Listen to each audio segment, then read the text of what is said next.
You lived through our Squid Game, so you made it. That was quite fun, actually. Trisket Packet, not so much. Just joking. My whole heart dropped. Wait a minute. Welcome to MAP Podcast Live, the official podcast of the largest gaming lounge in Maryland. Yeah. MAP Technology. I found that out recently. I mean, like, in the state of Maryland. We actually measured. Like, measured all up. The entire gun-shaped state. You think it's a gun? I think it's like a ding-dong. We're going to have to test this out. I have not seen many ding-dongs. So. Okay. I've seen quite a few. If we're counting and measuring. That wasn't me purposely setting you up for that. Anyway, we have a very big show. We're talking about, we got to go over Farcry6 and how much I love that. We got to talk about Battlefield 2042 and how much I'm a little concerned about that. We got to talk about video game franchises that have become stale. And some we need to come back. Indeed. Yeah.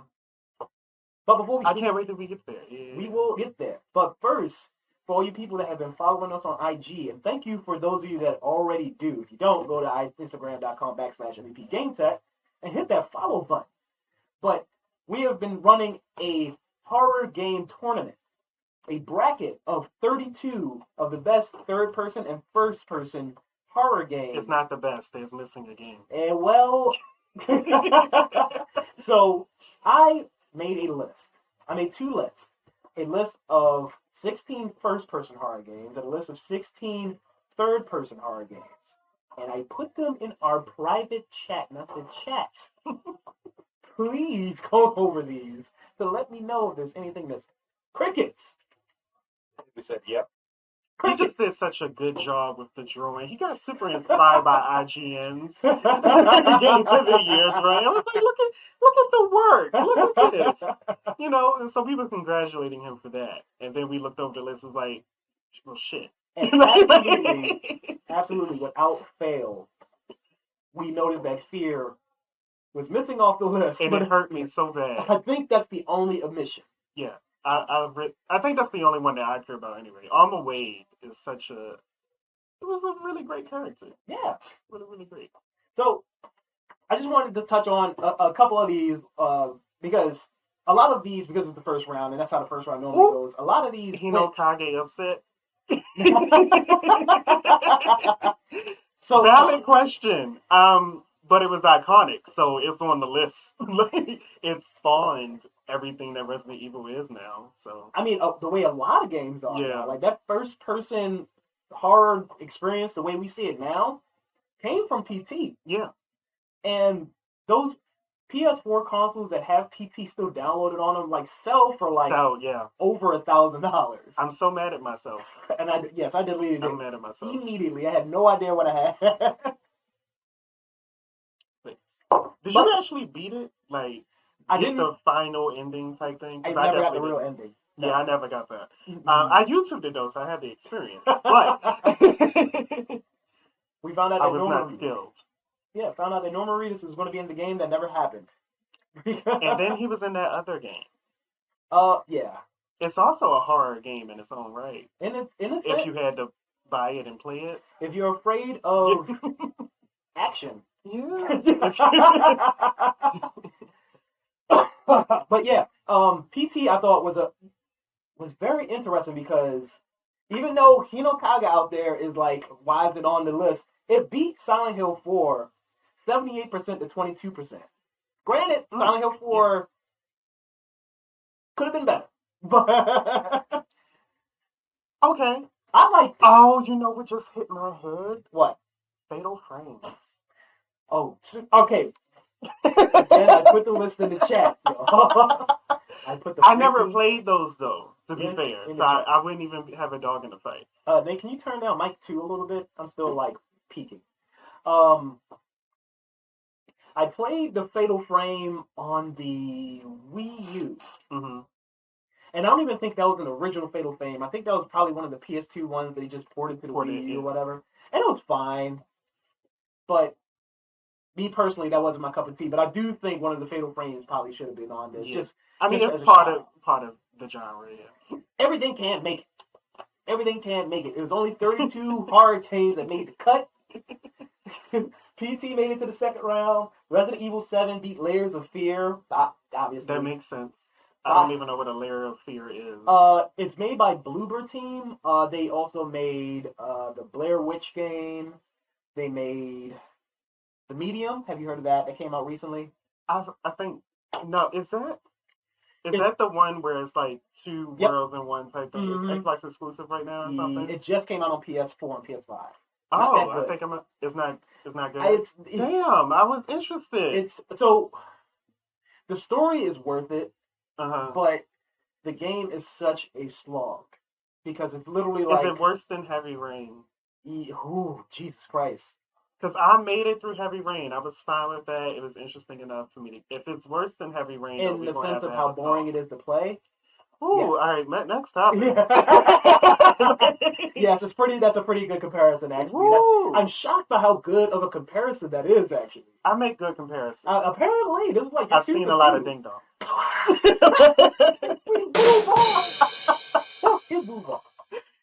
BioShock beat Outlast 2, but that was actually closer than I thought it was going to be. Alien Isolation beat Condemned. I'm a little sad for Condemned. I really like that. That is saddening. Yeah, man, Condemned is really good. And then Condemned 2 happened.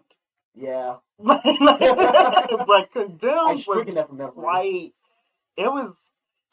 it was the reason for me to want to get an Xbox. Because I've always been a Sony person. But everything, even the marketing direction for Condemned back during that time, it was perfect. Like, I wanted a steel pipe to just hit people with. And the graphics back then, it was mind-blowing. Yeah. It was... I am afraid of homeless people because of that game. I think I'm going to go and watch, like, some plays of that tonight, honestly. Like, watch a playthrough or walkthrough of Condemned, because it deserves its credit in video game history. Those were the highlights from the first-person side. On the third-person side, if I get through all these, I have a lot of memes in my phone. All right, so Resident Evil 4 beat The Suffering. That kind of like hit me deep, even though like Resident Evil 4 and never do I know what The Suffering is.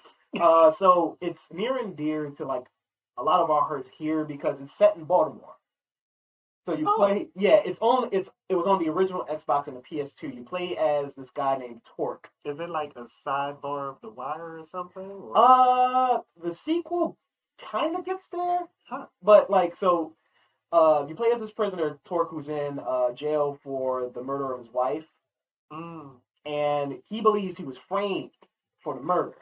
But, like, the prison gets taken over by all these monsters and stuff, and you have to, like, fight your way out.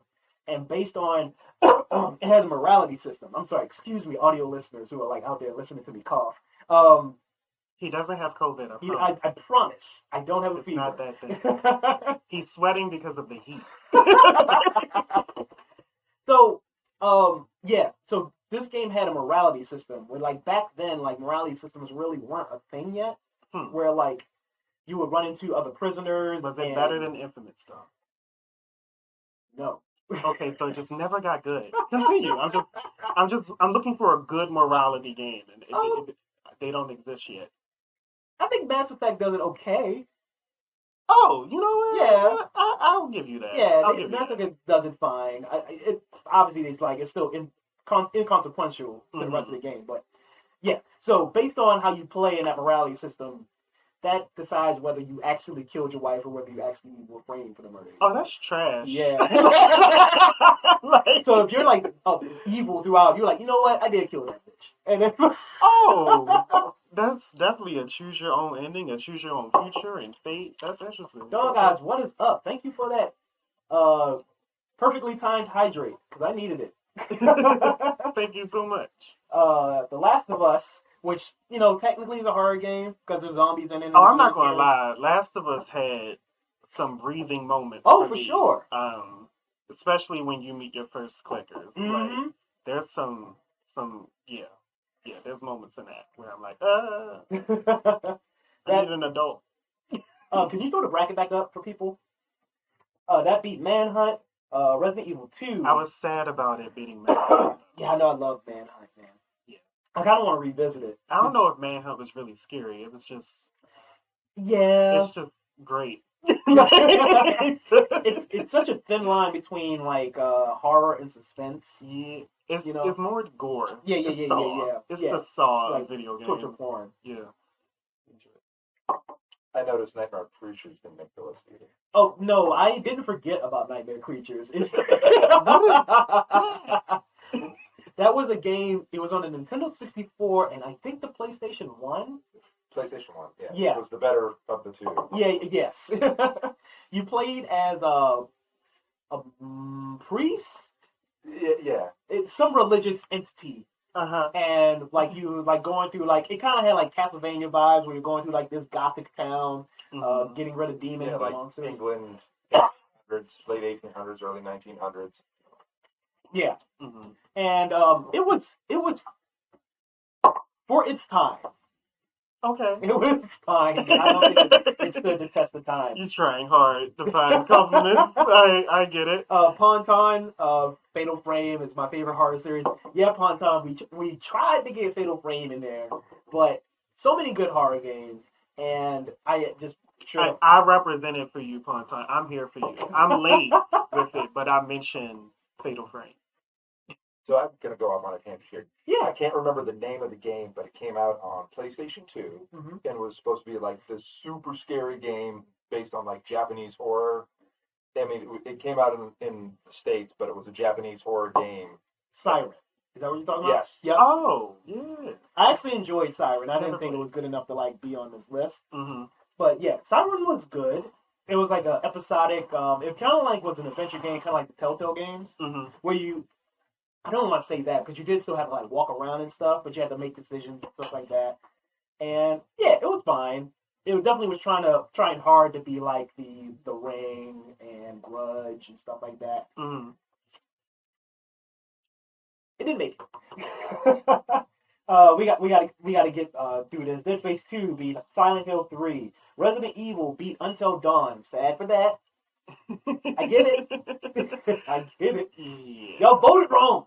I mean, why did you put those side by side? So like, I tried not to cheat when I was creating the seating. mm-hmm. So I was like legit like which one of these games do I think go in the seating? Then I started like pairing these games together. Like oh no, Mm-hmm. but you know it is what it is. That's how seating works. So Mm-hmm. Mm-hmm. I'm gonna just mention in the chat. Hi, Gabby. It's nice to see you again. Welcome. Is this Blue Lurk? If I pronounce your name wrong, spell it out Blue Lurk. phonetically. What's goody? Welcome back in. Yeah. Blue Lurk is surprisingly a good rapper. He hopped onto one of the Jackbox games. That's not an offense. You're just good. That's not like I was very taken aback because like normally nobody takes that game seriously, and like he was like, damn, he bodied everybody. But yeah, so the horror game tournament will continue next Tuesday on our Instagram stories. So if you want to vote, if you want to make your voice heard, follow us on Instagram, instagram.com/MVP GameTech. Indeed. Make sure no more injustices happen on this tier list. Did y'all get that ASMR? of me hydrating. But on to our next section. There's a couple of games and a couple of betas that came out that I wanted to share my impressions on. I want to start off with the highly anticipated Battlefield 2042.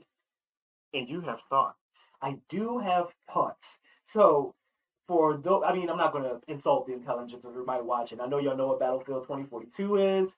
I know a lot of people out there want this to be like the Call of Duty killer because we're tired of Call of Duty doing the same old thing, and we're going to get to that later on in the show. And we're also tired of Activision Blizzard treating women wrong that work for them. So we want somebody to like take over the mantle and take over the crown. And Battlefield 2042 looks to be it. The beta, which I played over the weekend, is rough. How close are we to launch? November. Oh, we're fucked. Yes. Like this game. If it was like early next year, which you know what, I wouldn't be shocked if EA came out and was like, you know what, we need to push this back. But I think they're pressured with dropping this game around the same time as Call of Duty Vanguard. Like, they want to compete with Call of Duty. Wait, there's a new Call of Duty. There's always a new Call of Duty. I mean, I know you're right. That was a stupid question. What I'm going to say is, I haven't seen any trailers for this one. Yeah, they've been a little. They haven't been as boisterous with the marketing as they normally are. Oh, that makes sense. Yeah, which is weird because Call of Duty Cold War, it did not live up to expectations of a lot of people. So I don't know if they're as well as the Call of Duty for that, Yeah. and Call of Duty for that, Mm-hmm. Call of Duty for that. It's a great story. Yeah. But so Battlefield 2042, it got revealed earlier this year, and it made waves for better or for worse because they announced that this is going to be multiplayer only. There's not going to be any campaign, and it's still going to be a full price game. And a lot of people took that, Oh no! did not take it well. Mm-mm. But I'm always like, I'm always optimistic. I don't like to say things suck before I get my hands on it. So I played it today. I played it this weekend. Why can't they go the Overwatch route? Like, Overwatch knew not to charge full price. Yeah, yeah, I agree. And also, like, the beta only had one map. A big map. I'm going to say, is it still 64 players online, or did it increase? Oh, no. So, on next-gen consoles and PC, on Series X, PS5, and PC, 128 players.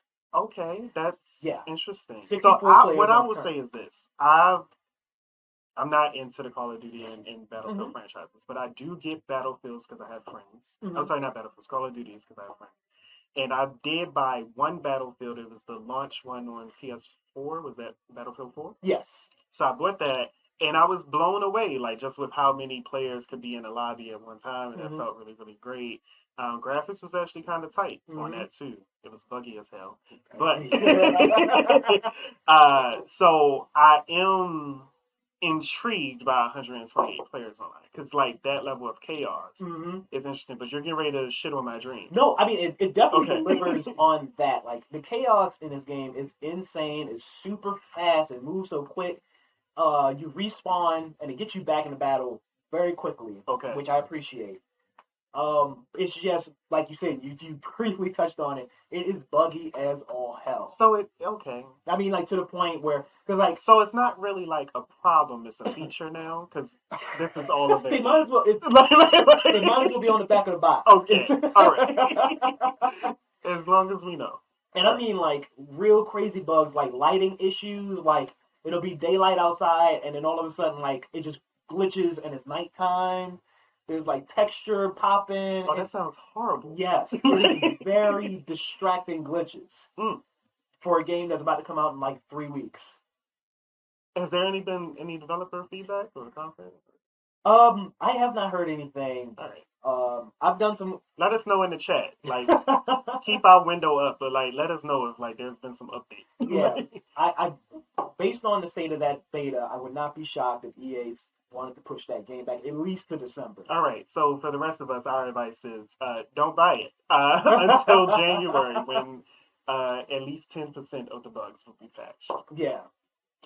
And I mean, I want to give them benefit of the doubt and say, like, all right, having a game that is 128 players, that's a lot of wear and tear on your servers and processor and stuff like that. But I mean, like... But you didn't have to do that. Oh, God. We're in the era of the Battle Royale. Mm-hmm. Fortnite is 100 players. Warzone's 100 players. There's so many other games that do that gimmick and do it well. So you really, like, that excuse is out the door. Like, what's happening? Well, moving on. So Farcry6 is a banger. And it caught me by surprise. So shocked how much I'm loving that game. You look like you want to call my bluff. No, I don't have, how's the notable black guy? What is he like in the... So, you take the words right out of my mouth. So I'm glad we're talking about Giancarlo Esposito. Yes. Right? So, because I'm not going to ever learn that name. But respect to you. You look distinguished. I did a lot of practicing before we went on air. Giancarlo Esposito. Damn it! See, I practiced. Giancarlo Esposito. Esposito. Okay. I'm not going to make any comments about who corrected you. Oh, we are like, I'm not, if you are Hispanic and you're watching this, I apologize. I'm not gonna make any comments about that. But Thank you, Nate. I kind of wanted to touch on that because there is a lot of there's a small boisterous community out there of Hispanic people who are kind of upset because Giancarlo Esposito is black Mm-hmm. and he's playing this basically a Cuban dictator. Oh. And from my point of view, he does a good job. But Yeah. I could see why from that I would be upset Yeah. if like I don't know, they got a Hispanic person to play Malcolm X. I Yeah, probably I would be a just, little you know, we're in a world where we know that representation matters, and if Mhm. there's so little representation, then even minor offenses are something really, really big. So Mhm. I get it. Yeah. And here's the thing though, from my perspective, I think they would have been better off just getting a unknown actor to play that role. Mm. Because like Giancarlo Esposito, his presence is so distracting. Like he's such a well-known, and it's not Mhm. a knock on his acting skill. He does a phenomenal job, but you see him and you automatically like you don't see Anton Castillo. I think that's the name of his character. You don't see that.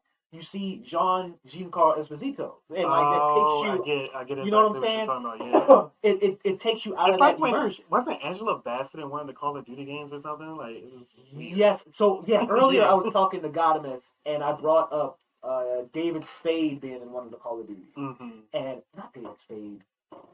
Is it David Spade? I don't The know. House I of don't play Cards the guy. games. we're That's not David Spade. David Spade is the comedian. Damn it. Thank you, Nate. And I can't think of the dude's Yeah, name. you know what I'm talking about. The guy that gets in either. trouble for like touching little boys. Like, what's his name? Oh, I don't have it on my notes. Spader something. House of Yeah, Cards. yeah, the House of Cards guy, and his presence was always distracting. Can we? Because We're not going to get any funding. Kevin Spacey.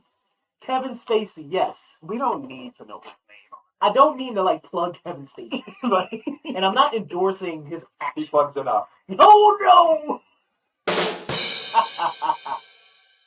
Oh my god! I'm broken. Oh my god!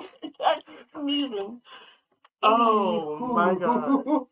Yeah, I think Giancarlo Esposito's inclusion in Far Cry 6 is probably like it's not the selling point for me. It's the gameplay and everything else that Far Cry 6 does. It's so just it's video game junk food. It's so fun. It's not like a game that you expect to like win any awards, or it's kind of like going and watching a Saw movie. It's not going to win any Oscars. Hey, What is be it again? careful there. I really like Saw. I mean, I some like point. Saw too. The people who write Saw, their end goal is not to win a Golden Globe. So I see Blue Lurk in the comments, and they said that they never played a Far Cry before, and me and them are in the same boat. And I know why I didn't, but I'm really curious if Blue Lurk, if you just let it, like, what is it that doesn't attract? What attracts people to Far Cry, and what doesn't attract them to it? Because it seems like it's a very distinct community, like who gets into this game. So there's a lot behind why people don't like the Far Cry, and I sympathize with that a lot because I fell off of 4 very quickly, and I fell off of 5. Wasn't very that like the quickly. critically acclaimed one? 3 was. Oh, Everybody, Far Cry 3, everybody loves that. People, hands down, if you ask anybody who has played the Far Cries, 3 is the best. And that is because 3 was kind of like the focal point. That was where Ubisoft kind of like hit the stride. So that's when they figured out the Far Cry formula, where like Far Cry 3's antagonist boss was like a brilliant villain. Like so good, so well played, so well voice acted. Like this guy was the perfect antagonist. And from then on, Ubisoft was like, all right, Far Cry is going to be known for these great villains and this story structure and things like that. So 4 and 5 literally mimicked. Try to copy it. Yes. And it's not as okay. And that's what. So you kind of brought it round table for me. I just want to quickly note, Blue Lurk said that they know people who play it strictly for the pets. And Oh yes, all right. I'm gonna touch on that. Yeah. But you brought it around for me is when you mentioned Ubisoft, Mhm. because I forgot that it's developed by them, Mhm. and that is one of the most half-stepping ass game developers I know. Period. Yep. Like, because Assassin's Creed is like you like 1 and maybe 4, like so the best one to me was 2. Just putting that out there. Yep. But I haven't really been into the series since. Nope. I wholeheartedly agree, and like I said, I wholeheartedly sympathize with anybody who thinks that way. Ubisoft definitely has been known to copy and paste the same open world formula. Assassin's Creed has been the same at least since Odyssey. No, No, at least it was since Origin. Yeah, they Yes. redid it in Origin. Mm-hmm. What else did Ubisoft made? Like I said, like The Division. yes, the Division. That's copy and paste, and Far Cry up until 6. Even 6, like 6 has some of the formula that's still inspired by 3. They And still have the Watch big Dogs. villain. They still have the open world. But one thing that was notable to me as a minority, Far Cry's have always been about you being the white savior, Mm-hmm. and you're going to some very small like country, and you got to save these people from this evil person who's taking dictator that's taking over the country. And at first, so like when Far Cry 3 did it, all right, maybe it was a mistake. Maybe it was just coincidence. Mm-hmm. Far Cry 4 did it, all right, maybe this was a coincidence. But it started like becoming like, all right, this is a thing. All right. But so Far Cry 6, you are playing a person who lives in the country. Okay. Yeah, you're playing as Danny Rojas, who can be male or female. All right. And you are trying to liberate this country from Anton Castillo. Okay. So I commend them on doing that. I commend them on what appears to me to be all the research that they put into to make this feel like a authentic. Less of a colonizer story. Yes. Okay. All right, I get it. Yes. I mean, Ubisoft says that they're, progressive and like they do make some advancements, and I will give them that. They still be failing in a lot of other stuff, but I will give them some credit. All right. The pets. What's and going the on with pets these are great. So the game refers to them as amigos, and so they're different and they're insane. Like the variety of them. You start off with an alligator who I forget his name. He's an alligator that wears like this like a soccer jersey, and you could just literally like aim at somebody and sick him on anybody. Like most of them work the same. There's an alligator. There's a wiener dog with like a rocket launcher attached to his back. Okay. They're all insane. You got a cockfighting rooster. Oh, I'm sorry. That's why I had to hurry up and say the phrase. I got rooster. excited. I had to hurry up and say it. Cockfighting rooster. But so no pause. Those are great and those are fun. And the problem with those is that so when you normally play a game with an ally, like I'll use Last of Us. Last of Us is Ellie. Mm-hmm. If the AI accidentally walks Ellie out into the vision of like a bad guy, the bad guys don't see her. Right. So that doesn't. There is no way Ellie controlled by AI can give you up. Mm-hmm. The pets not so much. Okay.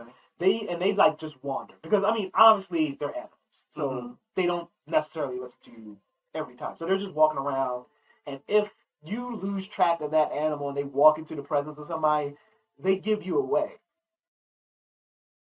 Why don't they just give themselves away? Like shoot the dog, not me. I'm still in cover. I don't know why it works like that. But yeah, that was a little annoying. You can choose whether to do missions. We're gonna piss Peter off. We're pissing everybody off. Like, I'm just saying, like, if you're gonna make it like real life, make it like real life. Like, it's just... So you can choose whether to do missions with amigos or without amigos. But I wish they would have put some more thought into that. That Metal Gear Solid 5 thing. Okay. Mm-hmm. All right. Yeah. Respect. But besides that little thing, I think the changes that they made to the Far Cry formula, even though they seem small on paper, they do a lot to change the formula. So now there's a gear system where you can change your clothes, and based on the clothes you wear, and you have different buffs and debuffs and stuff like that. There's a crafting system where you craft weapons literally from junk. And so it has a little RPG on it. Yeah. And that scratches my itch. I really appreciate it. Yeah, I love RPGs, so that's interesting. So if you like RPGs and you like senseless violence, You might want to check this I out. don't know. So we talked about it briefly before we went live. Mm-hmm. When I look at the series, it looks like a first-person Just Cause, Mm. and I can log into Just Cause for 15 minutes and have fun, but that's it. Like that's all it has. And this game definitely relies on you to be able to make your own fun. Yeah, I need guided experiences. Yeah. So if that's not your thing, and also it has a pretty good online co-op. Okay. It's 2-player co-op. So if you have another buddy who has this game, and they promise to support this with a lot of additional content that only one person has to buy. So if you buy it and you want to play with somebody who owns the game but didn't buy the content, you can still play the content. Come on, Sony, put a Far Cry on PlayStation Plus for me. I just need to. I don't want to pay it for it because I don't feel like I would like it enough to pay for it. I'm shocked it's not on. Yeah, I don't think there's never been a PlayStation Plus Far Cry. Oh, you know what? I don't think Ubisoft. Then again, Ubisoft doesn't do anything with it because they have their own thing. They have that Ubisoft Connect. That you play. That's what it is. So yeah, they have their own thing because EA doesn't do it a lot either because they have their own thing. Eesh. Real quick, everyone. If you're watching us, please take a moment to share the link in your social media so other people can watch and chat with us too. Hell yeah, man. Yeah. Don't keep us a secret. We don't deserve that. That's good secret. Period. But yeah, Far Cry 6, if you like that kind of game, and if you've been steering away from the Far Cry franchise because it's a little bit samey, I would give this one a shot. Okay. I think they've changed the stale formula, which is a great segue. I got it written right here to pat myself on the back for such a great segue. Games that have become stale. Games that have relied on a formula since their inception, and they're not getting a hint. This is what this episode is for. We're going to let them know. Change it up, son. Okay. Change your flow. Now, I have a controversial answer that may not fit everyone's definition. Soulsborne games, and I don't mean just the people at Monolith or whatever the name of that company is. I mean every company they fucking inspired. After it, I am sick of it. Every game, I think a Transformers Soulsborne is coming. I'm tired of this gameplay model. It doesn't work for everything. Next thing you know, Sonic will be doing this shit, and I will revolt at that moment. That's the show, everybody. We gotta go. No, so I get that. Oh, the developer is From Software.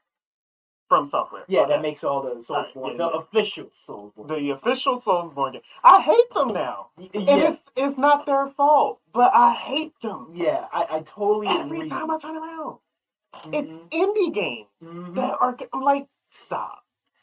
And I mean, and that's the way of the beast, unfortunately, because like when somebody has because like when Super Metroid came out, and now even to this day, Super Metroid came out like 1996, and people are still copying that Metroid formula to the point where there are kids on Twitter that think Metroid Dread is copying Hollow Knight. Oh god! So I know that we saw this trend before with Arkham series, right? When they introduced that combat system.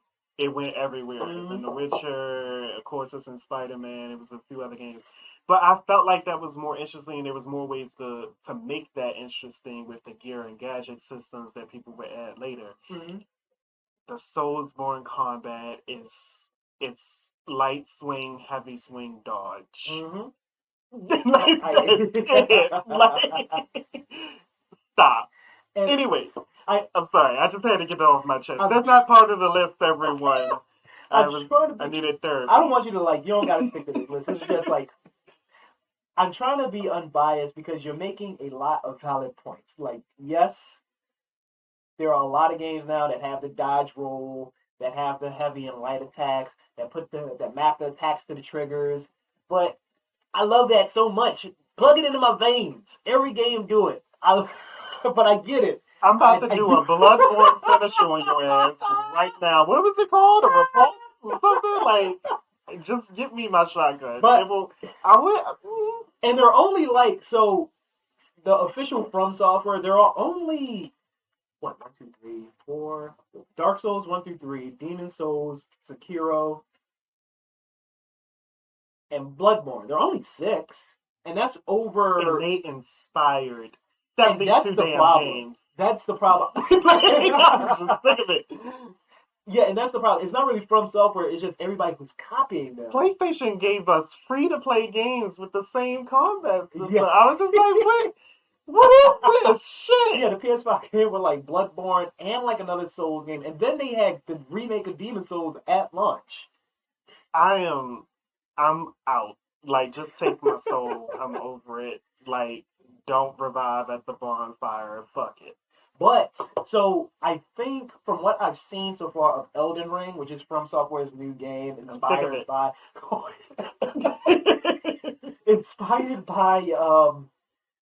George R.R. Martin, the guy that wrote It sounds familiar.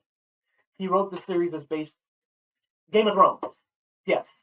The book series that inspired Game of Thrones. Did he ever finish Game of Thrones? No. Okay, then stop. HBO Don't do anything else. HBO had to finish it themselves, and it did not go well. But we're aware of that. So, yeah, apparently he helped write a lot of the Hail lore Cersei. upcoming game. And that's like, this Elden Ring is supposed to be a big change to that From Software formula. There's a legit open world. It's not just, cant levels anymore. There's supposed to be a larger emphasis on spells. So and not wouldn't just melee. Bloodborne be an open world? It's still, it was, so, it was in the sense that it wasn't a hub world in it like the other Souls games. Mm-hmm. Like, the way Souls games normally work is there's a hub section, and you can go to different worlds from that hub section. And Bloodborne did. It did kind of technically do that, have right? that, It kind of just masked it better. Yeah. But this one is legit just big, massive open world. They give you a horse where you can ride wherever you want, supposedly, and the inclusion of the horse and inclusion of spells and things like that is supposed to really change the combat up. Okay. I don't know for sure because I haven't got my hands on it, but from what I've seen, it does look like they're taking people's complaints seriously. We shall see when it comes out February, early next year. I know that the one thing that I needed for this game to do, what they said they are working on, is making the story more part of the gameplay as opposed to reading item descriptions. Yes, and I think that's going to be. I think that's a big thing too that they're trying to do. Because I was not getting my story in a loading screen. Like, what the fuck? I don't like to. This is going to sound really ignorant. I don't like to read. Okay. I don't like to read in video games. Let me be more specific. I don't like to pick up dossiers. I don't like to. I want to be clear. Because I'm not, full judging you. We're getting ready to go on a whole nother moment. But we read all the time. We read chat. We read Facebook. We read stats and stuff. It's just not a book. We read, though. It's something about being in a game and then being a 4-paragraph essay being thrown on the screen that really, I'm so sorry that I'm making you play Final Fantasy I don't 14. Because you're going to become a scholar. Oh no my pun intended. God. It really, it makes me want to turn the game off. I don't want to. Oh, you're going to be in it. Deathloop is such a godsend because what they do is they have those things where you pick up the dossiers and they pop them up. But the game can tell if you didn't read it. Oh, shit. So if if it goes away and you press circle and it goes away real quick, it'll put up a small, footnote saying, okay, well, this said this. Thank you. Oh. Deathloop for saving. Cool, yeah. More games should do that. Yeah. Please, out of all the good mechanics that Deathloop has. I know BioShock was just trying to, here's the audio recording. And I appreciate that, too. During the, I get that might be, all games don't have the budget to voice record all of their story. I totally understand that. But, just give me, a little footnote. Don't make me read paragraphs upon paragraphs. Treat it as an accessibility option. Yes.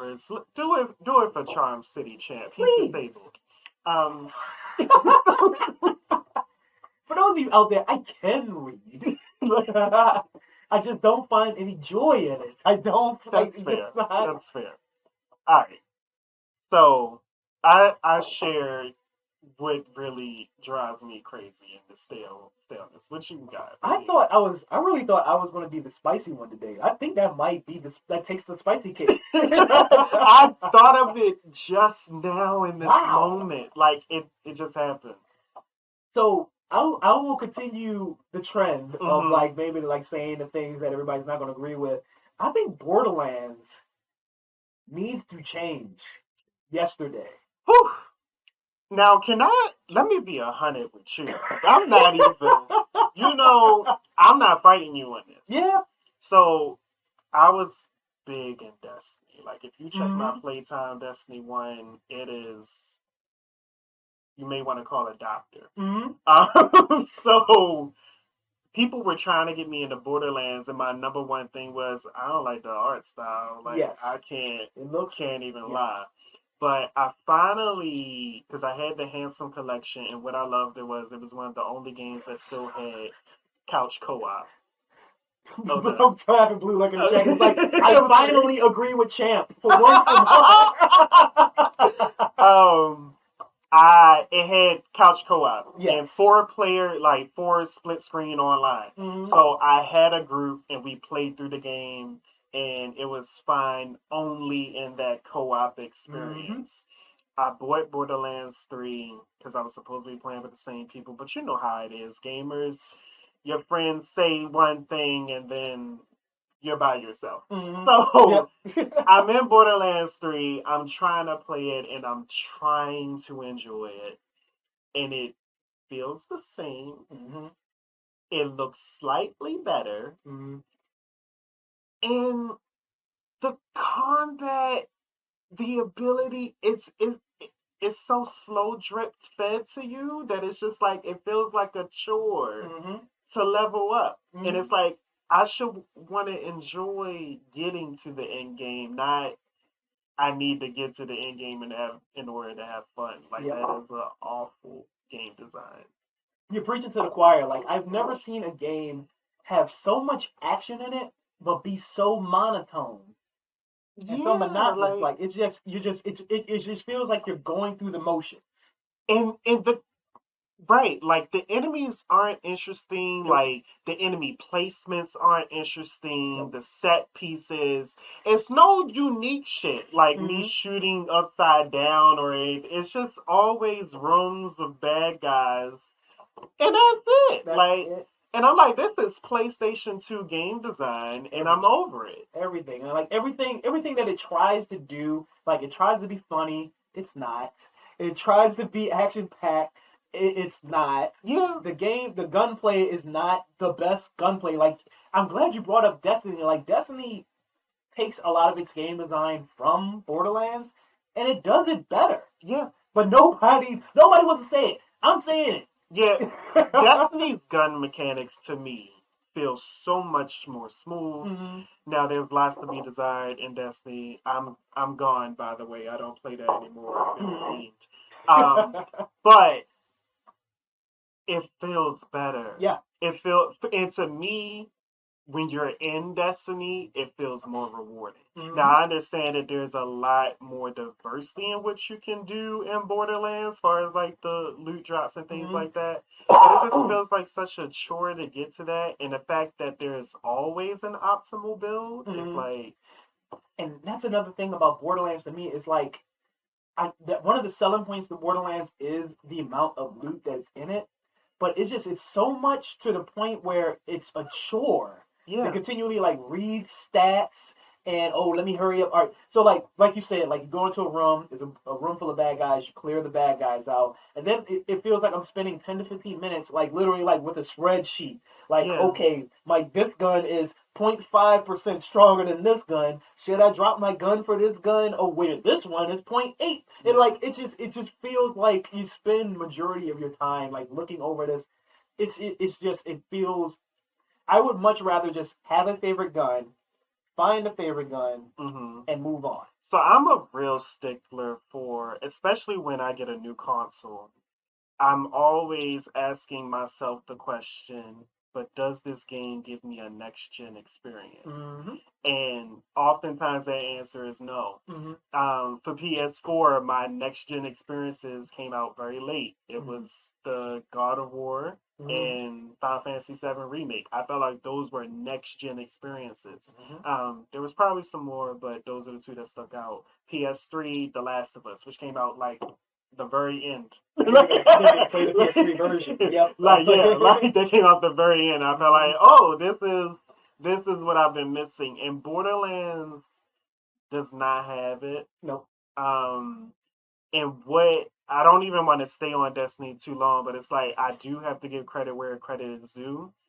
The raid experiences in that game is like nothing I've ever experienced anywhere else. Like that for console players at that, like it was so amazing. And I need other developers to figure out that form. If you want to copy shit, copy that. Yeah.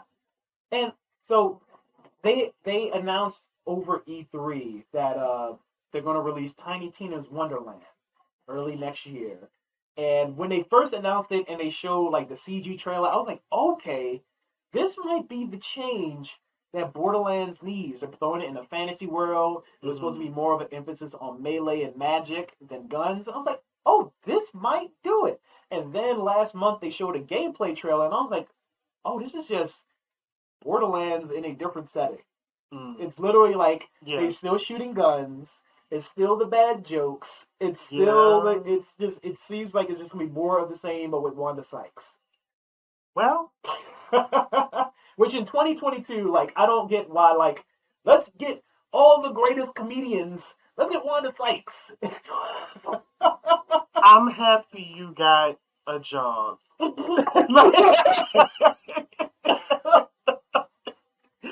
So, yeah, I'm not poo-pooing on anybody getting money, but I guess it's time to mention the elephant in the room. We all know what frame game title this is and where it's from. Blue mentioned it earlier, of course. We don't even have to stay here long, so Call of Duty next game.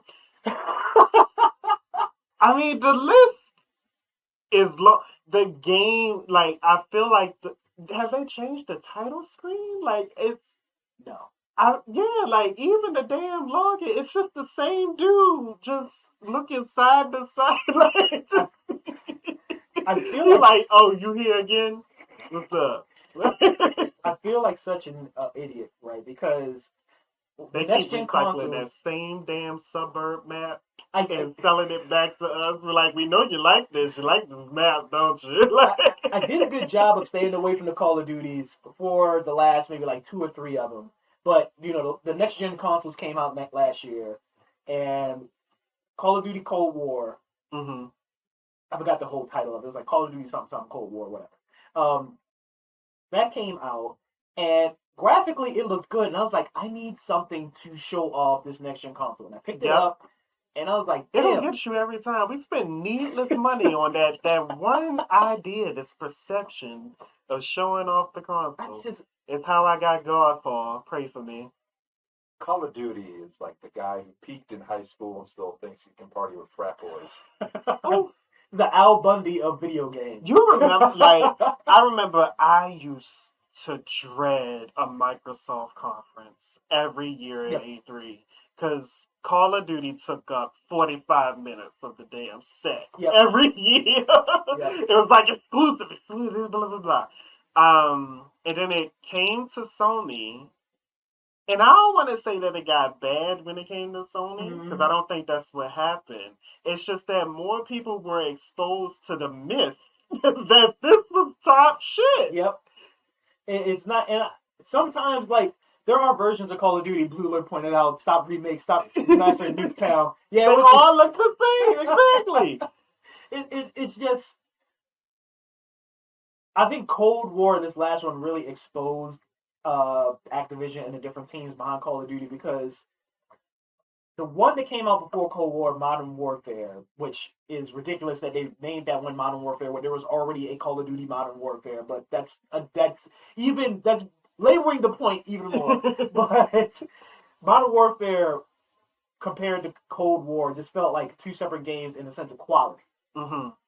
And it was almost like laughable in the sense of, all right, we can just package this and give it to you, and you're gonna buy it because it's Call of Duty. It's kind of like the same thing with like how sports games do us now, which we'll get to that at a certain point. But it's, I hope this year people will vote with their dollar and avoid Call of Duty because as far as online first-person shooters, this holiday season is packed with Halo Infinite and Battlefield 2042 if they fix the things that I seen in the beta. So it's packed with Halo Infinite. And a couple other games, but like I played the Halo Infinite beta, and that thing is like hype as hell. Like that thing could have released the next day and is ready. But hopefully, at least that alone. Obviously, that's only available on Xbox and PC, so we'll see. But yeah, man, you don't have to get Call of Duty every year. I promise you. I promise you, if you like, don't get Vanguard. If you're one of those people that are like, oh well, I gotta just play the free one. There's a free Warzone. Call of Duty. What is it? The Warzone. Warzone. If you need it, Warzone's fine. Yeah, play Warzone. Just PlayStation Plus still has God of. I mean, not God. I'm sorry. God of War is now on this list. Everyone, don't be clear. Still has Call of Duty for freeze and stuff. Yeah. So yeah, like the Battlefield 4s and stuff like that. Play. It really is. If you played one, you played them all at this point. Please, It really is. Be patient. Just miss this one. Like even like they showed 10 minutes of the campaign, and I was like, what am I supposed to be impressed by? They did nothing different. But they were like, yeah, this is hot shit. Put your $60 down, son. Like, well, please, y'all. Y'all can miss one Call of Duty. Please just deliver that message to Activision. If not for the fact that they allow their women to be sexually abused. Just give them a break right now. If we're being honest, the Overwatch community is fed up. The WoW community is fed up. I can't say the Call of Duty community is fed up because these seems like people, I'm not part of the fan base, but there are people upset with Call of Duty. Just give Activision a break. And not even like... Let them even find themselves again. Even outside of all the social issues they have, like all of their management of their smaller dev teams, like do you know Toys for Bob, the people who brought back Crash Bandicoot and the Spyro franchise and they made Crash 4, they broke them up and turned them into a Call of Duty studio. Or it was either they broke them up to help with Call of Duty or they broke them up to help with Overwatch 2. I actually stopped breathing. You died a like, little bit on camera. Breathing it's insane what they do. And like Crash 4 is brilliant if you haven't played it. If you're a fan of Crash Bandicoot, like Crash 4 legit is perfectly titled because it legit feels like a sequel to Crash 3. Okay. And that's alright. And they took the studio that made that and said, psych, make some more first-person shooters, please. Well, can we move on? Because I'm just getting super depressed now. I didn't come here for depression. But we're going to end this on a high note when we... Blue said they hate to say it, but they feel like gaming is drying up for real. They have more fun playing the same Terraria world for 4 years than playing a new FIFA every year. So I agree with that in the sense of mainstream gaming, but there are, with the immersion and the growth of independent game development, and like I know Duke wants to like roll his eyes to the back of his head because I talk about indie games like all the time. Like I'm the hipster. I know I'm the hipster of the group, and I'm always talking about that little game developer that could. Indie games are good. Indie games are good. I like Journey and Transistor. Journey's great. And then like there are so many good like a lot of the games. But the Journey only lasted so long. Okay. Journey was short. Journey was short by design. But there are a lot of like the power rankings. Like several of those games are independent games, and I think they deserve the acknowledgement because I'm gonna pull the power ranking back up. Hold on. Okay. Stand back. Stand by. We're going to, If you're give audio them listener, time, everyone. All the gamers like me, we have to respect everyone's opinion. It Takes Two is great. Mm-hmm. We can play that together. I guess you like that. What did you think, Gabby? Oh, God. I have not been able to finish that game. My wife can't grasp the gaming with the two thumbsticks. Mm-hmm. Like, she cannot control her home camera. If she's playing Yeah. the game has to control the camera for her, or else it's a no-go. So It's that's fine. It's We'll okay. teach you, Gabby. That's not. It's okay. It's a learn tech. It's not. It took me years. Yeah. I totally get it. I'm not insulting her. And it's okay to. I think the other thing is that some people just overthink it. It's okay to not move your cursor and just move your camera first. The camera will eventually figure it out. Yeah. It Takes Two, Little Nightmares 2 is even on the horror game bracket, Mm-hmm. and it almost made it to the second round. Knockout City, great. Death's Door, you might not like it because it takes a lot of the Demon Souls mechanics. But moving on. Returnal, one of PS5's biggest games, was made by an independent studio that eventually got purchased. Big budget money. They eventually got purchased by Sony, but they initially were an independent studio. What I'm saying is, I wasn't attracted to the game.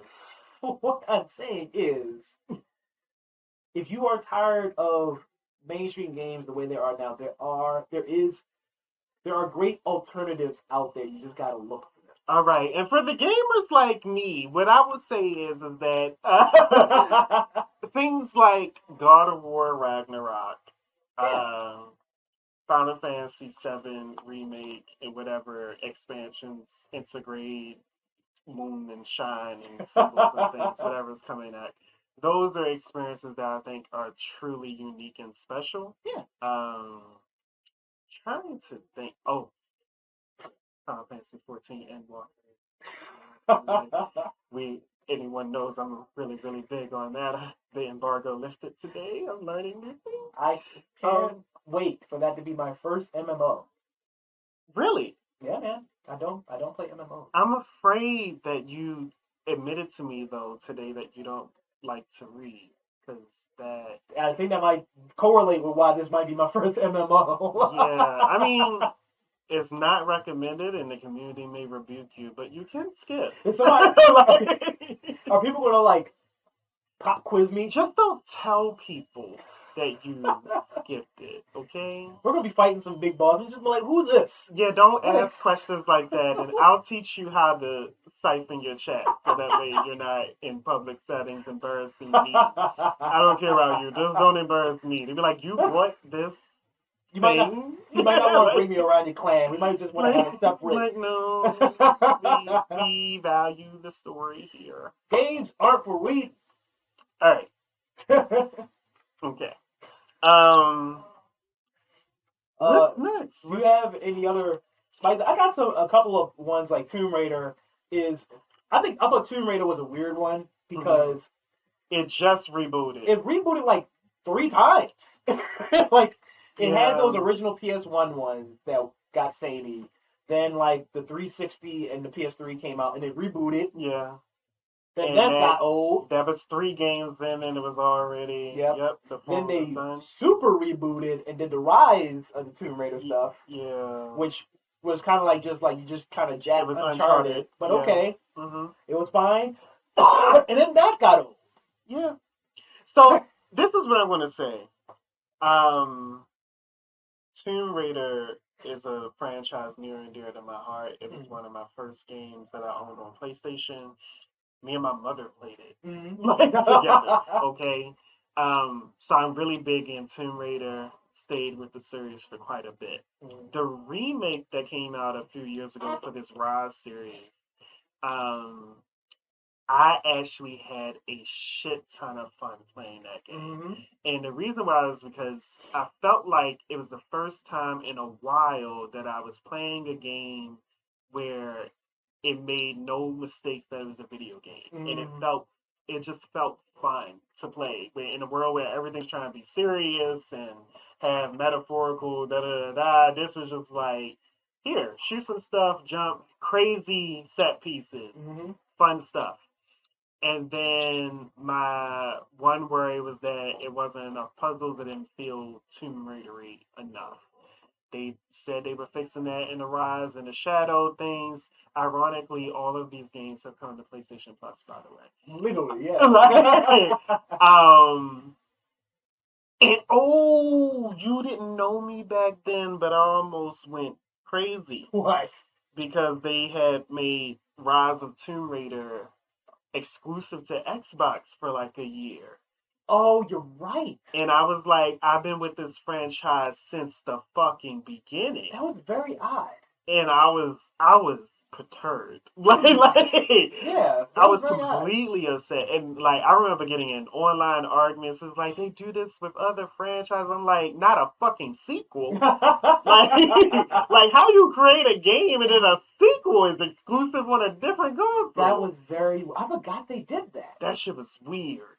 But anyway, yeah, the franchise is already tired. I have no idea what they're going to do next. And I don't know what the direction, the other issue that I have with this series so far is that the writing thinks it's clever, but it's not. No. It's so many moments where you can figure out what the story and narrative is before Laura does. And Laura needs like 4 different occurrences to happen before she figures it out, and I'm like, this is not great. Like, you know that South Park episode where like Professor Chaos is doing things and like his sidekick is like, Simpsons did it. Like he keeps doing these like popular Simpsons things. Yeah. And it feels like Tomb Raider is doing that, and like Indiana Jones did it, or Uncharted did it. Like it's these things that like you're not. Creed, I hope I'm not scaring you by like using hand sanitizer while I'm out here. I'm doing this.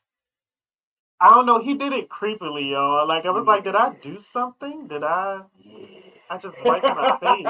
Did it spook him? Like, where's Kevin Spacey? So, they're doing these things and like they think they're like creating. It's hard for a Tomb Raider because it was the first like kind of like 3D tomb crawling, dungeon crawling game of its kind, and now all these other franchises came out and it's doing what it did better, and it's finding it hard to like fit in. Yeah, just give us the snark talking Laura Croft, you know, who, I didn't take no shit. Like, that's who we want. Yeah, this little young, like, I'm learning how to be an adult. Like, it is one thing. I feel like they gave up on the not Angel of Darkness, because that was terrible. Yeah. Underworld era a little too soon. Yeah. I feel like they could have revamped the game mechanics, but as far as character development and interactions, I felt like it was fine. We could have stayed in that era of Laura for longer. I don't know what they can do to save it. I really don't know what they can do outside of I don't know. Making the story more dark. But I'm not going to lie. The moment I hear that traditional Tomb Raider theme, I'm going to buy it. It's just such a good nostalgia thing. Like her running around, breaking her neck inside of her own house. I loved it. Yeah, those death animations are dope. Yeah. And that's a pretty sick sentence, but you get it. All right. Yeah, man. So Tomb Raider. It's stale. Moving on. Now, I don't know if we have any Nintendo fans in the house. Oh, people are gonna be pissed. But I'm sorry, but at this point, it's time to recognize. I'm afraid to say the name. I'm going Pitchforks. There's the game franchise, right?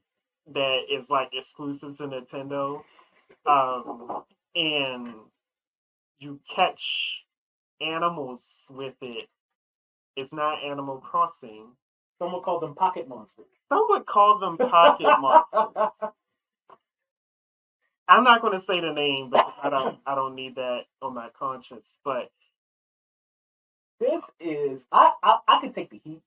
This game is literally like this should be the poster boy of rehashing. staleness. Yes, of rehashing. Like when did Pokemon Red and Blue come out? Like I was in middle school. The fact that Red and Blue is the same game. Yes. That Silver and Gold is the same game. That Ruby, Sapphire, Emerald is the same fucking game. I mean, sworn literally, like outside of the graphical improvements, which are arguable, how the graphics have improved over time. It's the same exact mechanic from the Game Boy from what 1996. And how am I supposed to be impressed? They have just added more Pokemon. I think they're at over 800, but it's literally. It is horrible. And I mean, like, if it's your cup of tea, like, I'm not like knocking you. Like, if you, I was in there. I was deep too. At one point. Okay, Emerald was one of my tops. I love Emerald quite a bit. I still like Pokemon as a concept, and I still play like some of their like side games, like. But if you didn't have a little cable, it was literally you have to start from the fucking beginning every time. Yeah. Like what? Yeah. I beat the fucking Elite Four multiple times. It's literally from start to finish. You're a young up-and-coming trainer. Get a starter. You got to go and do turn-based RPG battles to catch and beat other trainers. And then you have to defeat some sort of reincarnation of the Elite Four. Mm-hmm. Then, and that's like every iteration of the mainline Pokemon games is the same game. And they're still like, they are the highest selling medium of all time. Like Pokemon as a IP produces the one most... with the most variation, I think, was Coliseum. Yes, that was the one with the most variation. Mm-hmm. But that was it. Yeah. I mean, like I said, they do have like those sidebar games, like Pokemon Go. I will admit that I was into Pokemon Go for a while. Tragic. Hey, look, man, it gave me something to do during my lunch break. Yeah, people don't love themselves. I don't know what it is. Like, I watched all of y'all walking around and talking to each other and stuff. I was like, oh. I know it would. It tricked me into being social. That really like. I watched y'all. I was like, I got console games, but okay. I did too, but it was just. Mm-hmm. I thought it was a very clever idea because it got people. I was always, and it came out in the perfect time because my wife then was, just my girlfriend, but it was a good gateway into getting her to like the thing that I like, which is video games. I'm so sorry, Gabby. I tricked you. Like, you deserve better. Gotcha. No take backs. But yeah, Pokemon really needs to do something to change their formula up, and I hope they are with Legends Arceus, which comes out early next year. Are you familiar with Pokemon Legends Arceus? I haven't seen. I stopped paying attention after Emerald. I know after the Emerald, it was like the Islands thing, and I do remember one thing where it's like they got rid of the HM system. It was like, thank God. But then I think they brought it back in another. Yep. So, anyways, I don't really know shit. Yeah. I occasionally hear a Pokemon name and I'll look up the lore on Wiki and I'm like, oh, okay. I don't want you though. Yeah, I think Sword and Shield was like the last straw. A lot of fans were really annoyed with some of the old school mechanics that Shield was still using in 2020. And but so Arceus is supposed to be like a Pokemon. It's a Pokemon game in. I'm trying to avoid saying it because comparing a game to this induces eye rolling, but it's supposed to be comparable to Breath of the Wild. But see what happened. But it is. Why are you booing me? I'm right. How? like, literally how? It's in an open world. It's All of the heavy- Pokemons were open world. Yeah, All of them. yeah. It's a it's supposed to be a large open world. There's a bigger emphasis on just exploring instead of just going from being told you're at point A, go to point B, catch Pokemon on the way. You're literally so the story is you're supposed to be one of the first people who discovered Pokemon. Like, you are this guy, like, I'm going to go out here and I'm going to create the Pokédex. You know what I'm thinking in my head? What? I feel like it's just that one zone in every Pokemon game where it's like the park. like they just It's just a giant park. And then said this is the game. It's just a giant park and you're walking around and you got to discover Pokemon and like, so the big emphasis is you're going to literally see Pokemon walking around. It's not just you're walking in tall grass and battles start. You see Pokemon walking around. You literally can walk up to them, fight them, throw your Pokemon out. It's still turn-based RPG fighting, but it's supposed to be a little more involved. Look, man, I don't work for Nintendo. I mean, I don't work for Game Freak. We already said it was a stale franchise. I'm trying to figure out why you were... I am cautiously optimistic. Okay, fair. Legends Arceus is going to save... I don't want to say save. Oh, no. God bless you. I hope it gets me back interested in Pokemon mainline. Is it a Wii exclusive? Or Switch, yes. Right, because that's the console we're on. Wii U. Speaking of stale, would it be Nintendo's game console? Would that be? I'm sorry. Okay. Where are we at? I don't know. I think we got time for one more, and then we're going to do the good news stuff. Okay. So it's time to just talk about every single sports franchise. Yeah, let's do that. Yeah. I can't say much because I would never buy them. Not my cup of tea. Yeah. But I hear horrible things, especially for FIFA. Yeah. Madden is literally a joke. You know, I watched a documentary that said that a few of the games, like, they literally take the same NPCs, like, in the stadiums and stuff, and, like, they just bring that into the new game. Like, you're paying for the exact same stadium setup, the same screen monitors, the same plays. Like, literally nothing changes except, like, the UI sometimes and the person on the cover. Roster updates. Blue Lux is good. Blue Lux is good. All right, man. No worries, man. Have a good one, Blue. Yeah, man. Hey, come back and watch the rest. Yeah. I'm big into sports ball. I like the sports. I like basketball. I like watching football. I watch hockey from time to time. Does wrestling count? Is wrestling still a sport? Sports entertainment. It's athletic. Yeah, it fits in there, but I like wrestling. But yeah, so they knew to stop the games. But you know, there was this Sega wrestling game. What? I don't remember the name of Are it, you but like talking you about, used to actually summon like bats and shit. Are you like, talking about WrestleMania Arcade? Was it the WWE game? It was on Sega Genesis. I don't remember. Yeah, Super Nintendo. Yeah, WrestleMania Arcade was great. It was like a wrestling game, but it was inspired by Mortal Kombat. So it had WWE people, but it was like these insane special powers and shit. Like yeah. It was more insane. like NBA Jam, but wrestling. Yeah, that shit was crazy. Like you hit Razor Ramon and little razors and fall out. Mm-hmm. And it was made by Acclaim, I think, which would your comparison is very suited.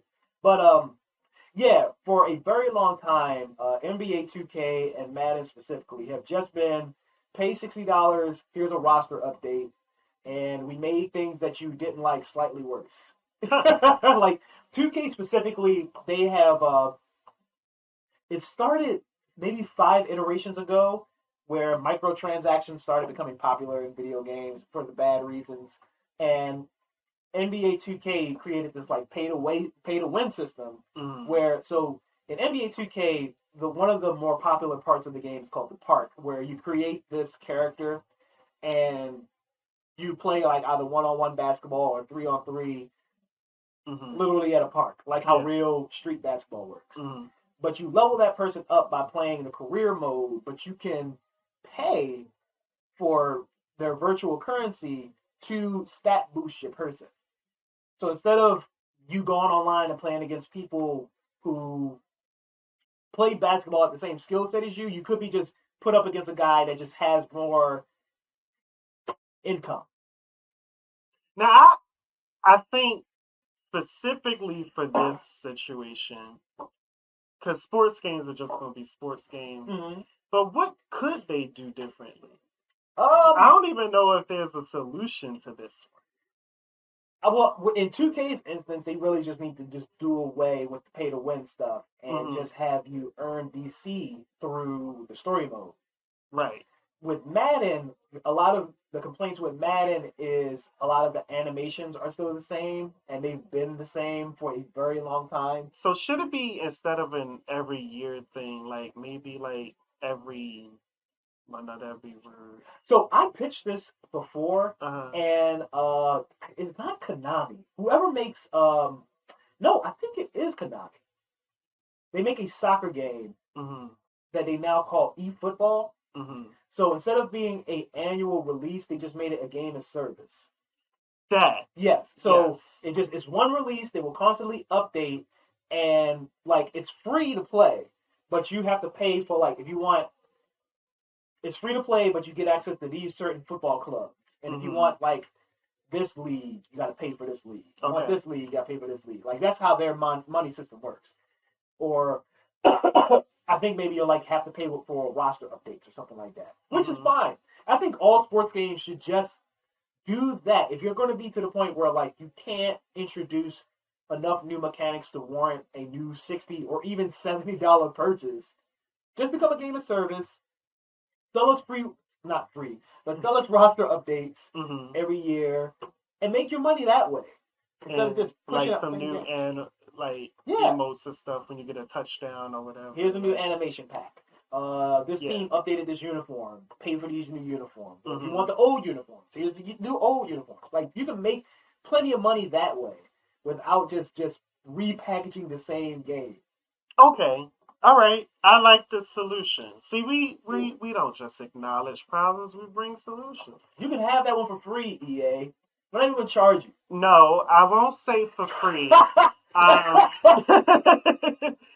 Please consult with us in our inbox or otherwise. But they're not gonna do it because they make a boatload of money every year because people still buy. People are stupid. We don't have. I don't call you not stupid, but we just don't have enough like willpower to just be like, you know what? I'm going to just keep playing Madden 21 because I know Madden 22 is the same, and I don't need the roster update that bad. And we need to deliver this message to EA. I just don't think we're ever going to get to the point where we're going to force EA's hand, and I don't think they're going to do it out of the goodness of their heart. Department of Justice, open up an investigation into EA for me, please. So a lot of the games on this list, like especially Madden, Call of Duty, it's people are just programmed. Oh, Call of Duty, Madden, and it's just like they're not. I gotta get it, because I gotta be the one with the newest, the gotta be keeping up with the Joneses. Yep. And that's always bothered me because I've never been a big Madden fan or Call of Duty, but I bought Call of Duty to play with friends. Yeah. I'm just like, I don't get the hype. Yep. Yeah, and I mean that's in marketing. So I mean they do a good job in like, especially like adding the year, putting the year in the title. I think really ratchets that up as far as like I got to have 2022 because if somebody see I'm still playing 2021, I'm going to look like an idiot. Does this conversation extend to cars? Ooh, who invented? Wait a minute. Now we got to figure this out. Who invented putting years on things? Who's the genius who thought of that? Is it the person who made cars? Yeah. Henry Ford. Did you do it? What about iPhones? I was getting ready to say the next conversation. Oh. However, I did get Then the we're going 13 to add a Pro little Max. letter next to it to make it super exclusive. I have the 13 Pro See, Max. that I'm could- enjoying it, but yeah. This could be a whole conversation in and of itself. Well then, We said we were going to end this on a good note. yes, let's, yes. so Bear with us. instead of harping on the games that have gotten stale, Yes. let's talk about the games that went away before we were ready to let them go. The games that need to come back. Yes, You had a good one. I said Siphon Filter. Yes. Yeah. I would take Siphon Filter due to the absence of Splinter Cell. Whichever Right. one of you Right. come back. I would take either one of you, whoever does it. I was a Sony fanboy, so it makes sense that I chose Siphon, right? So for me, Siphon Filter was just, I could taste the light bulb. Like, Mhm. that shit was amazing. Like, the street lamp, like, I could shoot a taser at it and it would go out. So that was fun. Quite. Yeah, it was because they were on the PS2, right? PlayStation 1. They were PlayStation. They started, 1. the very first one was on PS1. Yeah, because that's what I was about to say. Like, Blocky graphics and all. yeah, because Yeah. it looked good Yeah. for its time. And the run animation, in my opinion, was better than Metal Gear Solid. Mm-hmm. And for what it, like, you bring up the tasing the light bulb, but like that wasn't just the only thing. Like, Yeah. you could manipulate the environment in a lot of different ways for it to be a PS1 generation game. Yeah. Like, it was very much before its time, and I would be curious how a Siphon It had light and dark mechanics Yep. in it. It was so funny, like, because I remember Tom Clancy revealing in, like, one of the sequels, it was like, well, now you can hide in the shadows. Like, PlayStation 1 Siphon Filter. Got it. Yep. Like, Before ray tracing, yeah. lighting stuff. Yeah, man, that's a good one. I don't know how, because it was made by like 989 Studios and they don't exist anymore. But I would imagine Yeah. It's back, like, it's I gotta know be a Sony, THQ wasn't involved, but you remember all these names around the same time, like THQ. Yeah. Like, Somebody owns that IP. I would imagine somebody can bring that back. yeah. Well, maybe Blue Point. At this point, everything just goes to Blue Point when you need a game to come back. So this is never going to happen because there's probably so much red tape and so much legal stuff that will have to happen. I'm afraid what you're about to say. I don't And know. no, it's not bad. Okay. Super Mario RPG. It was so all right. So it was Isn't that Paper Mario essentially? essentially yes. Like- But Super Mario RPG had this unique story and these Mhm. unique characters. So for those of you that don't know, for those of you that are under 30, Super Mario RPG was a Super Nintendo game, and it came out like literally the month that they were about to release the Nintendo 64. Mhm. It was like, let's release this game. They partnered with Square Enix Mhm. because they wanted to shake up the Super Mario formula, and they partnered with Square Enix to make this RPG. Okay. And they allowed Square Enix to the freedom that Nintendo gave Square Enix was Is that why, like, there's this Smash Ultimate Link? Because it's like everything Square is in there. Okay, this is starting to make Square more and sense. Nintendo have been boys for a very long time. Okay. But yeah, it is very weird because like the only other property that I could remember that gave Square that kind of surprisingly amount of Mhm. freedom is the way Disney did with Kingdom Hearts. Okay. But they allowed them to like create new characters, like people. I don't know if you like got your ear to the Smash streets, but Gino, people have wanted Gino to be in Smash for a very long time. They've been really like shouting this from the rooftops. And Gino, the only game Gino has been in is Super Mario RPG. Okay. And they made him a Mii costume, which is like the death blow. Oh, yeah. Like he's never gonna happen now. Damn. But yeah, but the story was so good, and it was something like because like Mario is not made like known for his story. Like let's admit that now. Like Mhm. there is no plot or character development. Princess gets kidnapped. You gotta save her. No, she's cheating on Mario. Well, that's okay. Well, With that's Bowser. getting deep into plot. Like- That would be We're interesting. clear now. So I'm getting like off the rails. But Super Mario Odyssey, I don't know if you, well, I know you didn't Mhm. play it, but the end of Odyssey, spoiler alert, if you didn't play this like 4-year-old game, but so you rescue Princess from Bowser, and you and Bowser start fighting over like who gets to take Peach, and Mhm. Peach is like, I don't like none of y'all, and she runs off, and then the game continues, and you have to like chase Peach down. So now it's no longer somebody kidnapped Peach. Now it just looks like Peach is tired of you, and you are like, I understand why this game didn't come back, especially in this climate. Like, I understand. but like they Peach like it was a very interesting like character development for Peach, where like she's no longer the damsel in distress, Hmm. and like she is not this property for Mario to take back from Bowser. Like, Okay. she's like that was cool. But anyway, back to the point. Square Enix and Super Mario RPG really like created these characters in the Super Mario universe that are so deep, and they had motivation, and they had like thoughts and dreams, Hmm. and Can we play it on stream one day?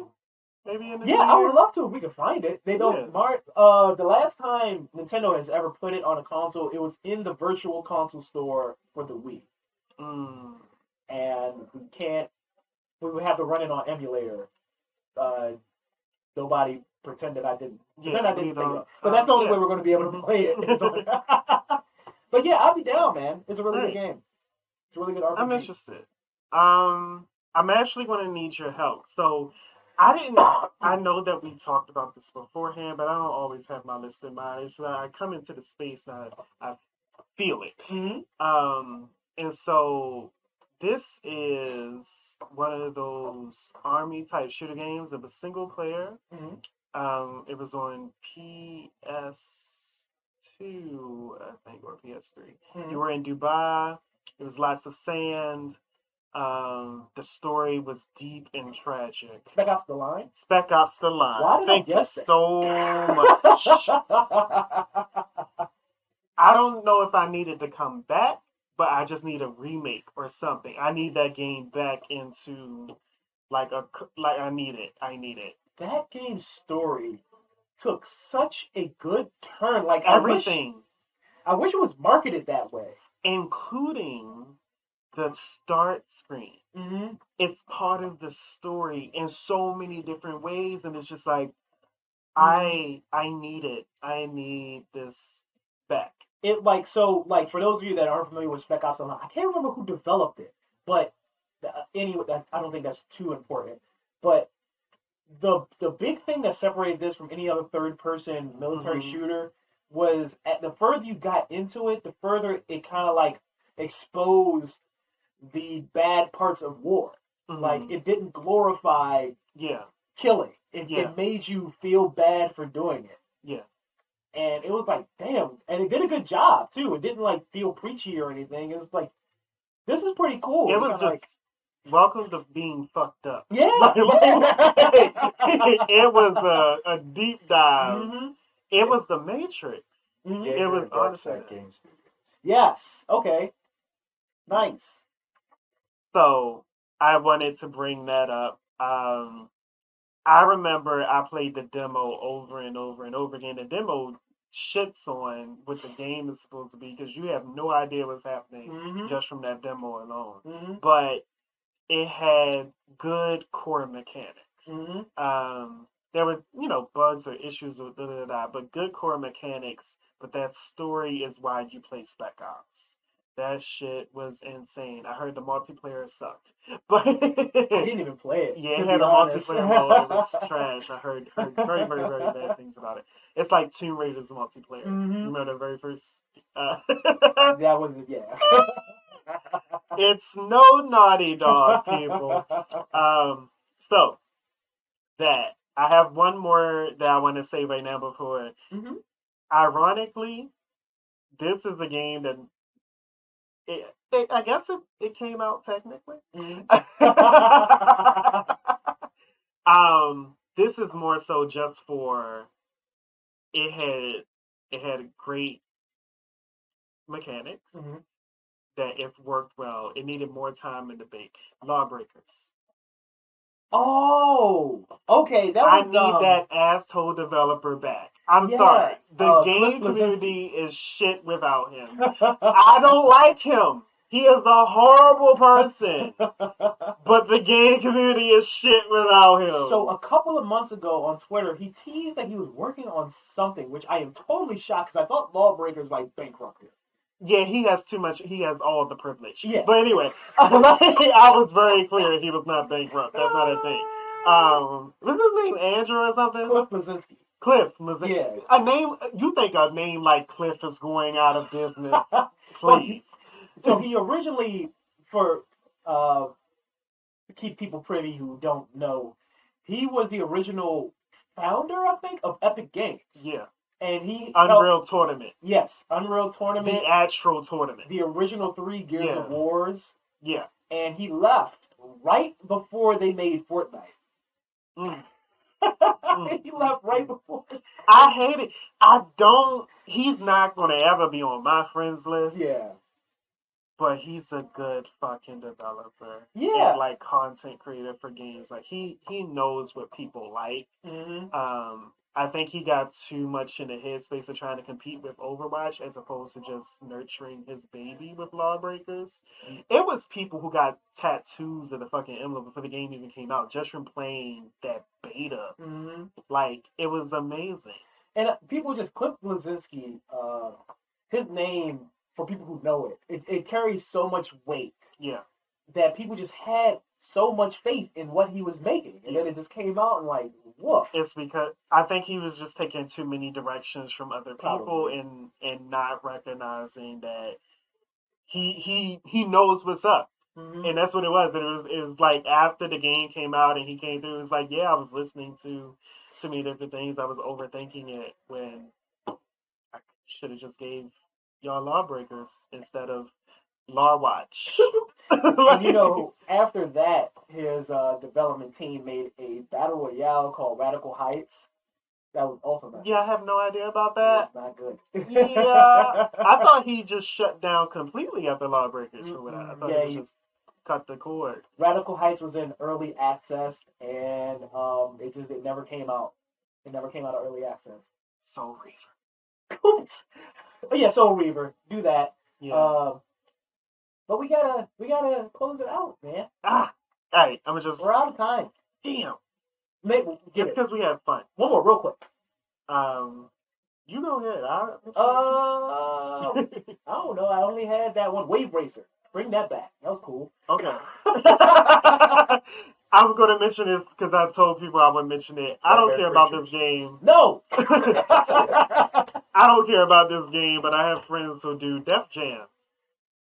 Yeah, man. So, see, now you're about to start a whole other tangent. I do want to see another Def Jam in the vein of Vendetta and Fight in New York. Right. But there is a Def Jam. People don't talk about it. I think we're not talking about Icon. It's not iconic. I think we just all got together and just agreed we were going to forget about Icon because everybody is like, I want a Def Jam 3. And I was like, we do have a Def Jam 3. It doesn't exist. Def Jam listened and gave us a third one, and it just was not good at all. They really said they tried to do like a Dance Dance Revolution in Def Jam. It was horrible. It was a fighting game. All the fighters with the music. They were inspired by Guitar Hero. That's when Guitar Hero was popular. Everyone. That's what happened. That's what it was. They were trying to be DJ Hero. It was horrible. Game, and it was shit. But anyway, that was MAP Podcast Live, baby. Hit the follow button. And if you're feeling real spicy, hit this sub button. If you're listening to the audio version, leave a review on Apple Podcasts or Spotify or wherever you listen to podcasts. It helps us out. It helps you help us help you. And keep the dialogue going in our Discord, people. Yeah. On MAP. Do you have a button for that? Drop the Discord in that. Yeah. Oh, you probably don't. I'm sorry. Yeah. Search for us on Discord. No, so if you go to our Twitch or if you go to our any of our social medias and find our link tree, the link to the Discord is in the link tree. Yeah, man. That's MAP Podcast Live. I am the CharmCityChamp. And I'm Duke of Games. The Duke of Games. And yes, I am going to plug next week because next Saturday is the For the Future Game-a-thon, baby. That link is in the chat. It is the longest stream that we have ever done. It is a 12-hour stream, and we're doing it to benefit Joy Baltimore.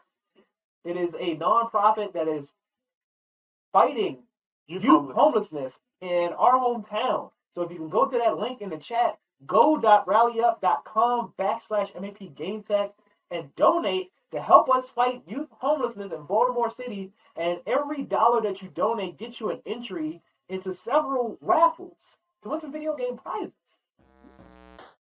Do good stuff and win good things too.